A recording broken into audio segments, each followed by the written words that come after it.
Floating in water, it beckons silently. Once its prey approaches, there is no time to flee. Gut and strength alike rank among the greats.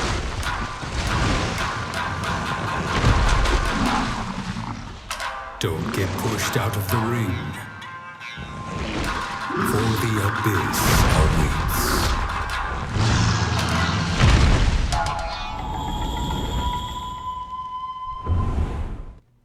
And now we have Tetranadon, I think, or Tetradon. We have E Honda. Yes, E Honda from Street Fighter. Today, ladies and gents, we're fighting E Honda from Street Fighter. One heck of a monster. So let's just get into it. So first and foremost, he has a lot of options. He has a lot of options. He has two forms. He has the regular smuggler form, and then he has the fat belly form. That's what I'm gonna call it. Fat belly form has like 6 or 7 attacks, and regular form has about 6 or 7 attacks. So he has a lot of things he can do to you. Also, he has 2 command grabs, making so that way there's always a way for him to catch you and deal an incredible amount of damage. So let's get with the real fuzzy stuff first. Now, first and foremost, not even first and foremost, one thing I want to note to you all, that he has a particular attack where he just claps. Now, but you're wondering, like, Dak, a clap? Really clapping? Yes, he just one really big clapping attack.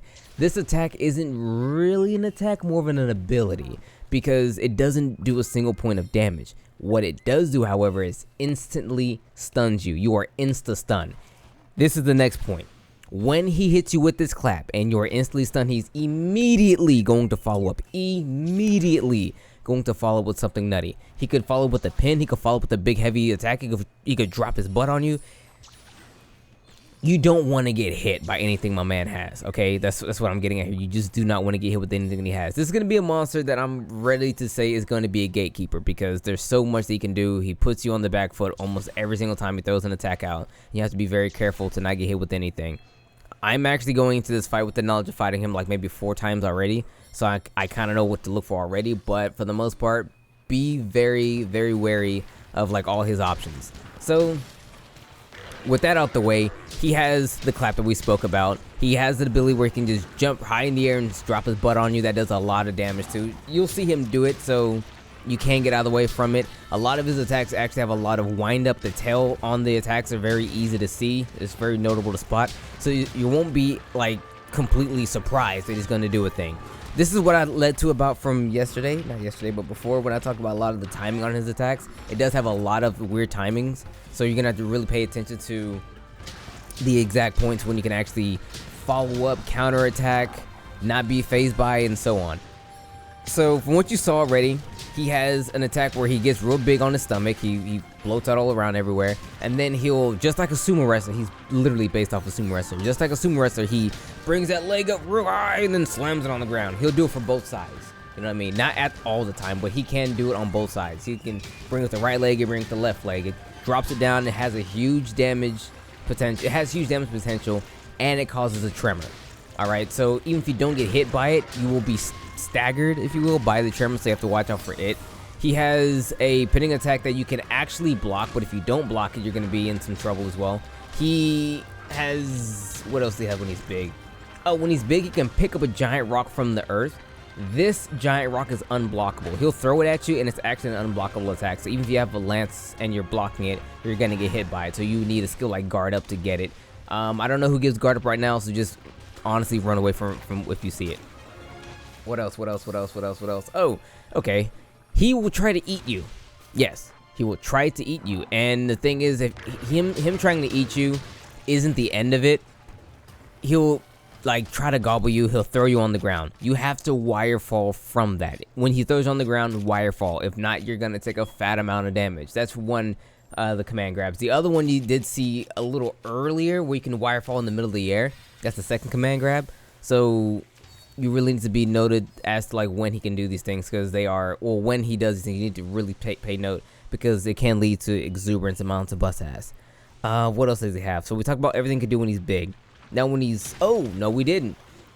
he can do the 1,000 hand slap. So he'll run around like a charge, if you will. He'll run around and charge, and he'll like 1,000 hand slap. Like he'll just like, gosh, if you ever seen a sumo wrestler like slap each other when they're trying to, sumo wrestle, he can do that. He'll do that. He'll throw it around, and you'll be in a particular state where he'll push you into a wall and then force you into like a very bad situation again by like, I don't know, probably like smacking you or clapping you or dropping his butt on you or whatever. Basically what I'm trying to say is every single thing that he does, you need to watch out for. Long story short, I beg of you and I implore you to take your time when fighting him, notice what he can and can't do, and try to capitalize on the mistakes that he does have out. The most notable thing for you to do is to take advantage on how long it takes for him to do any of his attacks. There's usually a long window for you to actually either get out of the way or counterattack when he's doing or is about to do something. Alright?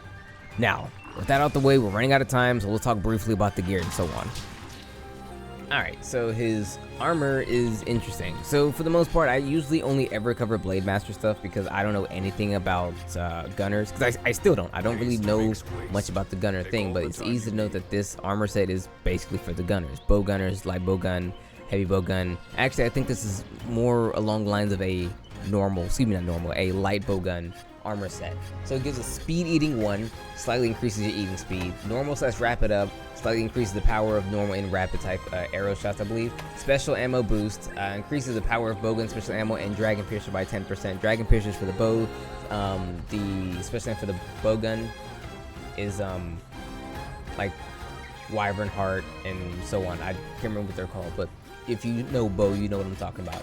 Heroics, while active, increases defense by 50 points. So once your HP gets to a certain point, you get a huge buff in certain areas. And for one, it's actually going to be the defense.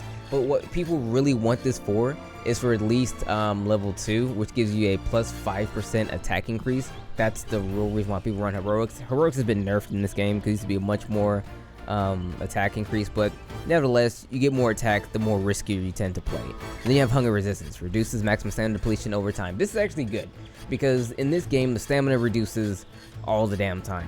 It's actually quite annoying. This is a pretty decent skill to actually run. Once we start open up into like decorations, I'm probably gonna run a couple of these because it's just really annoying to have to like eat all the time constantly. You eat more in this game than you normally would in any other monster in the game. You would usually eat maybe once. It would take 1 ration in a monster hunter fight for any game before, but in this one, I'm almost doing it like 3-4 times a hunt.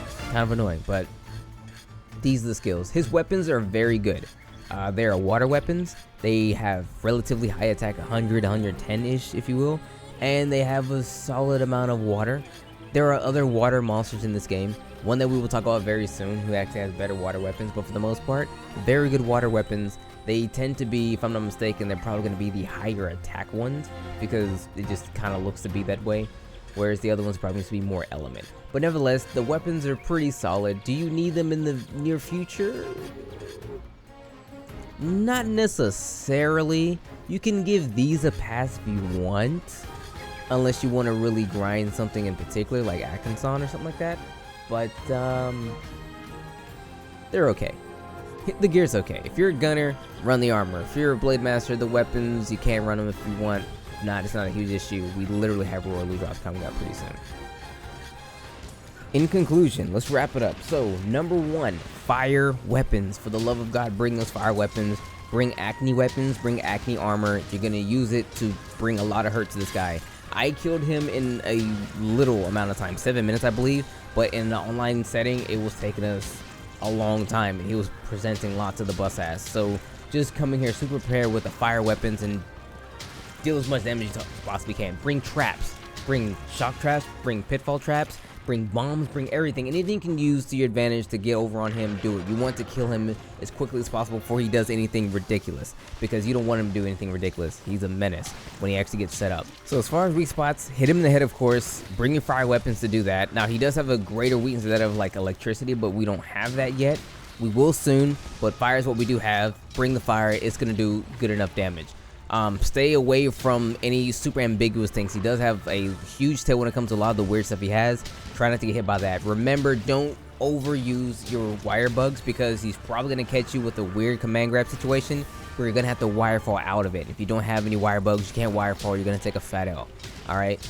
And there's probably more to actually fight in Tetradon, but for the most part, part of me wants you guys to struggle just a little bit, just a little struggle, because this monster is definitely a gatekeeper. He's really going to check yourself and make you think, okay, am I really a monster hunter or am I fraudulent?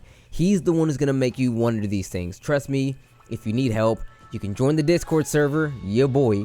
Link will be in the description, and we can actually thug it out more ways than one. If not, hey, hit me on Twitter. Twitter is where I'm always at. I'm literally on Discord and Twitter all the time. Link for that will be in the description. And yeah, take your time, guys. You can do this one. He's a gatekeeper. He's tough. He's big. He's loud. He's crazy. He has multiple forms. Very hard-hitting attacks. Very ambiguous mix-ups. Weird cross-ups. Full string combos. He has a lot of stuff, but you can do it. I have faith. It's been your boy. Take care. May the Desire Center forever be in your favor.